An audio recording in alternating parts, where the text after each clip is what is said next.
China Petrochemical Corporation, Sinopec Corporation, CNPC. They employ tens of thousands of people all over the world and hundreds of traders in London, Singapore and New York to buy the astronomical quantities of oil that China needs. Forced to find external sources of supply, China has launched a global campaign. It's interested in every country that has oil, but above all, in Africa.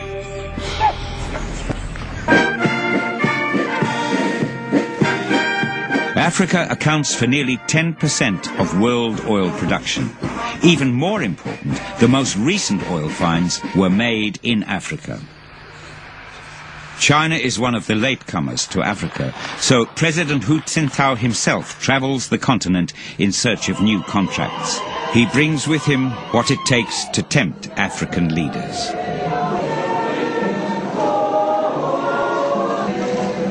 Chinese companies are very active in Africa. I mean, they would come to a place like an African country and say, okay, in addition to the oil deal, we're also going to build a telecommunication system. We're also going to build you a railway system or a new port. We're going to throw in the money. And this is something that a company like Total or BP cannot do. So the reality is that the companies that are multinational companies, that are transparent, that are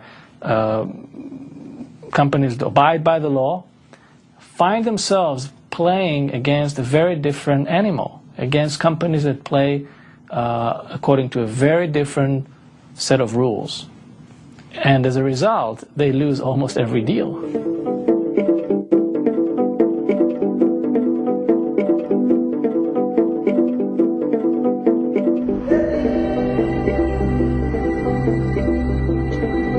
Chad joined the Oil Producers Club in 2003.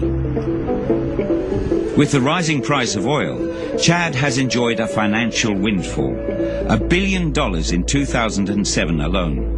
Yet its people remain some of the poorest on earth. A consortium of Western companies, mostly American, extracts most of Chad's subterranean oil. But now China is making its presence felt. Contracts recently signed between Chad and China feature the increasingly familiar bonuses of major projects and road building.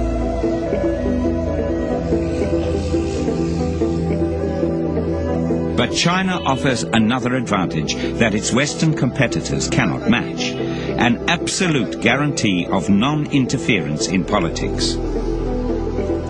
The aid the West offers through the World Bank is tied to certain requirements, including respect for transparency and democracy, or the use of oil revenue to alleviate poverty. But China operates differently. Loans and infrastructure projects come without trade-offs and at highly competitive rates. Les Chinois ont une coopération qu'ils appellent gagnant-gagnant, c'est-à-dire réciproquement avantageuse, sans conditionnalité dans le respect de la souveraineté des États. Quant aux pays occidentaux, évidemment, elle est liée à des conditionnalités politiques ou aussi de bonne gouvernance politique.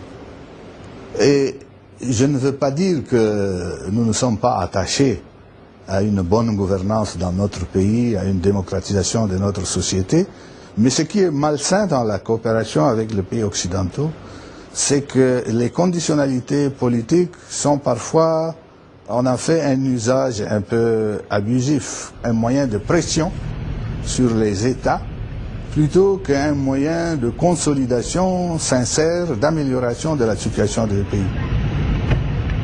Up until recently in the firm grip of the West, a large part of Chad's oil will now be flowing to China. For the past year, China National Petroleum Corporation has been prospecting on a large scale in the south and west of Chad. Meanwhile, non-government organizations have formed GRAMP, the Group for Alternative Research and Monitoring of Petroleum, to ensure that local people benefit from the promised oil revenues. Gramps leaders met the Chinese prospectors. Pour le cas des Chinois, le discours est très clair. Ils disent, nous venons dans les pays africains, j'entends, pour pouvoir investir, nous ne nous mêlons pas de la politique intérieure, nous intervenons dans des États souverains. Qu'est-ce qu'on peut avoir comme lecture? Nous, en tant qu'Africains, on a dit, OK.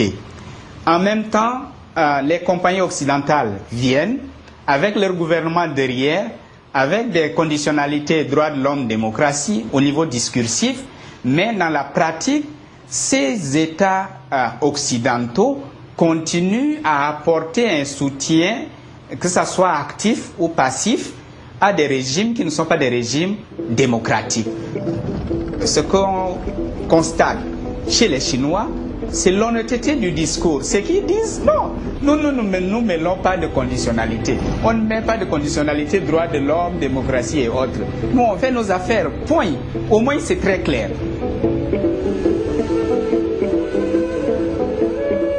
Today, two activists are meeting villagers in the Doba region of southern Chad, where there are large oil fields.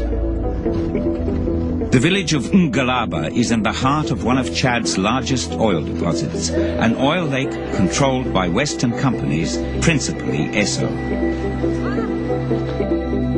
Some Chinese companies are planning to set up in the region very soon. Here, there is little or no sign of an oil windfall benefiting the local population, even though Ngalaba is surrounded by oil installations and crisscrossed by pipelines. Ils ont promis construire des écoles. Ils ont promis construire des châteaux d'eau. Ils ont promis même construire, les eaux a promis même construire de bonnes routes. Les eaux a promis construire même des dispensaires. Mais jusqu'à là, il n'y a rien. Il faut faire des kilomètres. On quitte ici pour aller à Miandoum à 11 kilomètres pour se faire soigner. Or, ils ont promis que lorsque le pétrole serait exploité, on serait bien à l'aise ici. Malgré les textes en vigueur, ces compagnies pétrolières-là foulent aux pieds les intérêts des populations.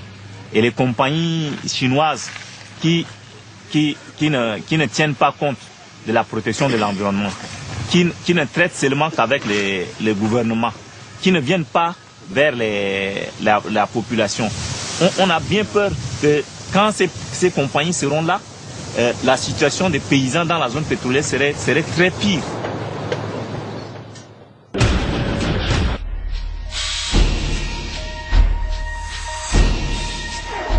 Faced with the growing instability of the Middle East and Africa, China is also cultivating another oil-rich region, Latin America. After mounting 2 unsuccessful coups, Venezuelan leader Hugo Chavez finally won power by constitutional means. Elected by a large majority,